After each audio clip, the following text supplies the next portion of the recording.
I'm Riyad. I'm an architect, and I'm having master in heritage conservation. I'm here. I'm working in summer job here with the Canadian Heritage of Quebec, and I'm taking care of this house and having guests. I'm the host of the house. Yeah, I'm preparing breakfasts and serving beds and all stuff. Yeah, it's really good. It's serene, like I said, it is so tranquil and so peaceful that you feel yourself in your house. The Roshi, like I said, it shows you every day is different. Every day it shows you um, another image of this nature. It's so beautiful that every day is new, and I like it here because you will feel yourself a part of this nature, and you return to your nature by being in more relation with nature. Yeah.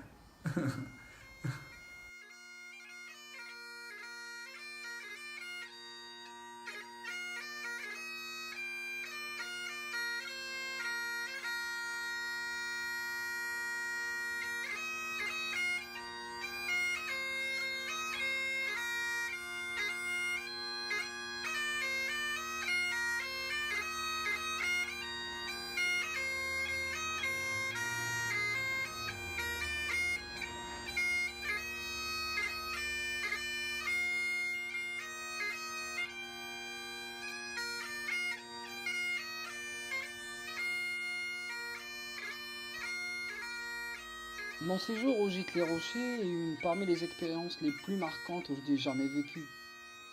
L'interface entre la nature et l'environnement bâti dans cette construction révèle une sorte de mixture de sensations, une mixture de bien-être, de sérénité, mais aussi de familiarité.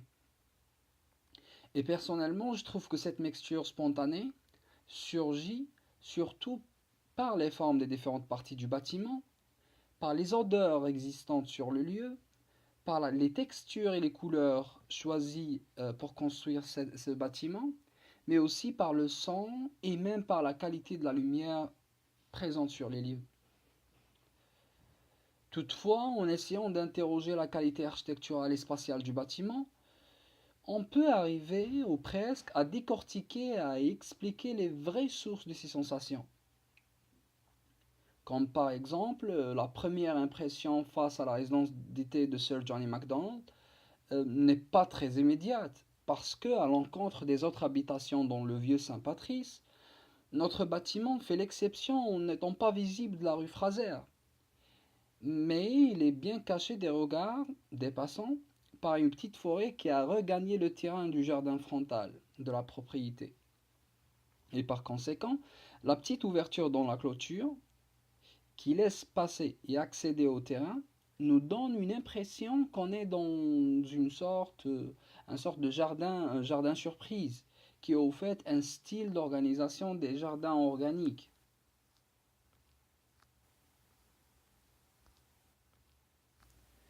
En effet, entre les arbres, on aperçoit une première construction posée sur une roche, et il s'agit bien de l'aile est de la maison.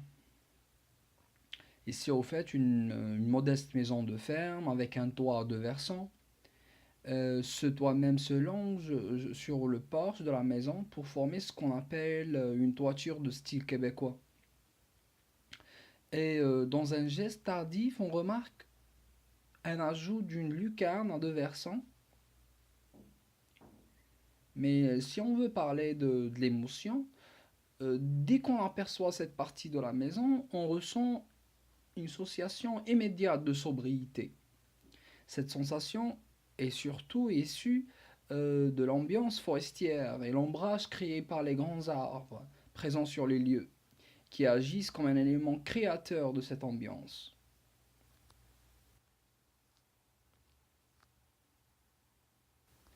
Plus on avance dans le jardin frontal de la maison, on découvre la deuxième partie de la maison qui est l'aile ouest. Elle est attachée à la première aile. Les deux ailes sont presque de la même taille, sauf que la volumétrie de l'aile ouest est coiffée avec un toit mansardé, Ce type de toit rajoute plus de hauteur et plus de prestige et rythme la volumétrie générale de toute la maison. L'aile ouest, de sa part, a une forte capacité de faire éveiller de fortes émotions d'éblouissement chez l'observateur. Pourquoi on dit ça? Ceci est induit surtout par la qualité des matériaux et les couleurs choisies et sa richesse en termes de volumétrie, mais aussi cette sensation est induite par la transparence causée par l'utilisation des grandes fenêtres au rez-de-chaussée comme à l'étage de cette maison. On remarque aussi que l'architecte a cherché à introduire plus de solidité à l'ensemble, donc aux deux ailes de la maison, et on ressent ceci dans le geste de cintrer les deux ailes avec une galerie qui fait le tour des deux ailes de la maison. L'introduction de cet élément architectural qui est la galerie euh, prolonge l'intérieur de la maison vers l'extérieur, il l'expose, mais aussi et en même temps invite l'extérieur à joindre l'observateur à l'intérieur de la maison. Une observation générale de la maison avec ces deux composantes nous révèle que le concepteur ne voulait pas entrer en rapport de tension avec son environnement naturel immédiat. Mais au contraire, le bâtiment, avec le temps, a pu faire corps avec la forme du lieu. Ceci est très visible dans le choix des matériaux et de leurs couleurs. Donc, on a le bois peint en blanc pâle et la noirceur du bar de cèdre de la toiture. Et je crois que ce choix de matérialité est en harmonie et s'accorde très bien avec la nature du lieu. Et ceci donne donc un meilleur vieillissement à la maison dans son paysage.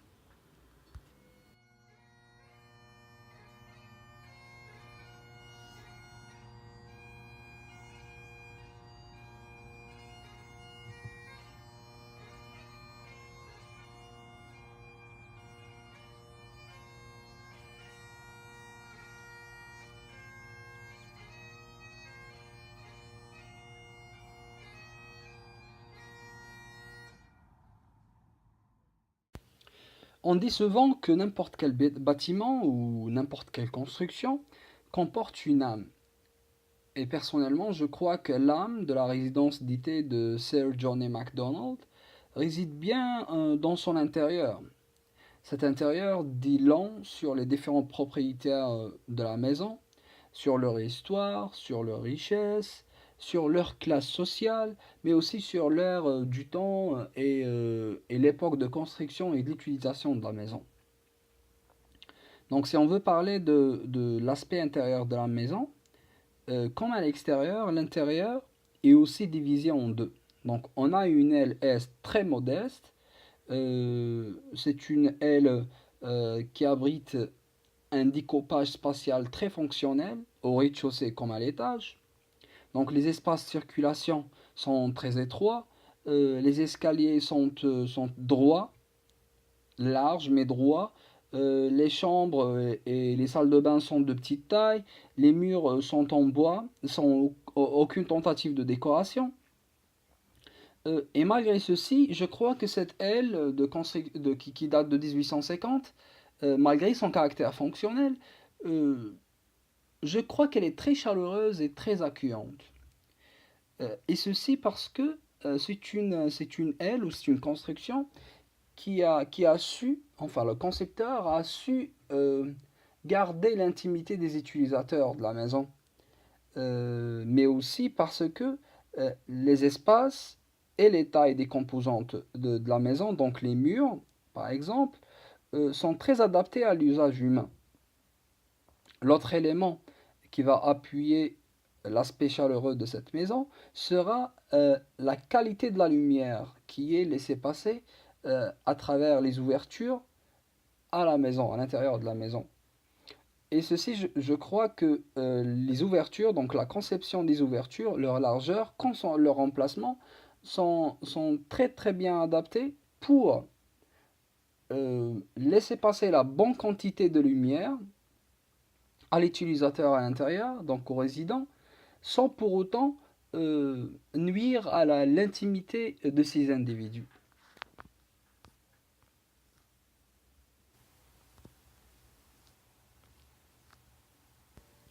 À l'encontre de l'aile ouest de la maison est très différente de la première aile. Euh, c'est une aile qui n'est pas modeste, et c'est une construction qui est faite pour montrer le prestige et la classe sociale et refléter la classe sociale de ses propriétaires. Et je crois que c'est une aile qui est remplie de symbolisme et enveloppe plusieurs histoires dans chacun de ces détails. Tout à fait, après quelques pas à l'intérieur de la maison, on voit la franche volonté d'avoir une construction prestigieuse.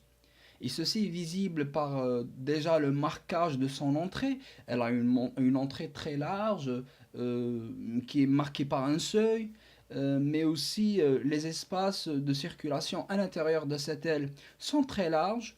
On remarque aussi qu'il y a une abondance dans les hauteurs de la maison, et ceci par rapport à la première aile, mais on voit aussi l'abondance d'utilisation de la décoration à l'intérieur de la maison, par les tapisseries utilisées à l'intérieur.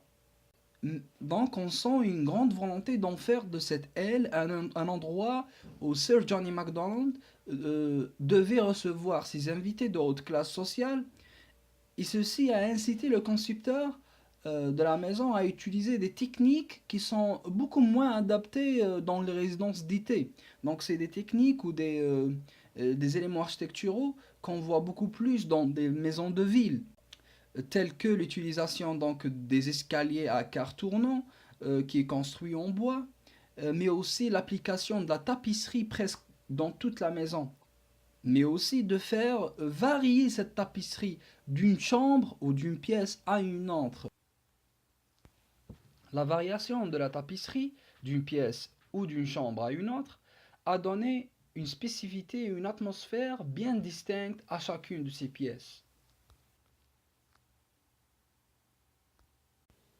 L'esprit pittoresque de cette aile ouest, qui est construite en 1883, n'est pas à ignorer. Il est toujours confirmé par les différents éléments architecturaux de la maison. Donc, on a en premier la grandeur des fenêtres et leur hauteur très basse. Ceci donne aux utilisateurs de la maison un large angle de vue sur le fleuve et sur l'environnement naturel aux alentours.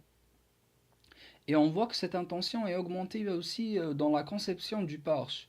Donc, on a la rampe n'est pas très haute. Ceci dégage aussi un large angle de vue de l'observateur de l'intérieur de la maison. Concernant l'aile ouest, euh, je crois qu'elle accepte très bien son vieillissement.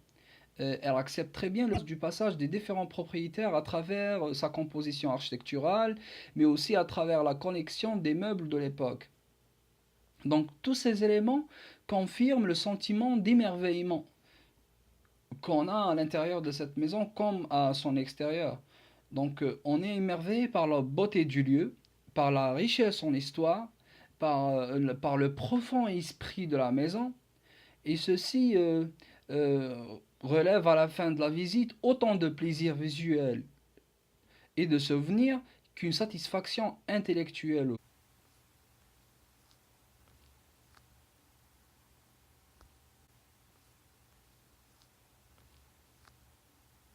I think that there is a lot of ghosts here or spirits here who lives in this house. Lady MacDonald, Louis Riel, Sir Johnny MacDonald. He's visiting his house. He's having a nap and having a vacation from the other part of life. And yeah, I'm afraid of all things I don't see. So ghosts, spirits, all those things. I don't like them.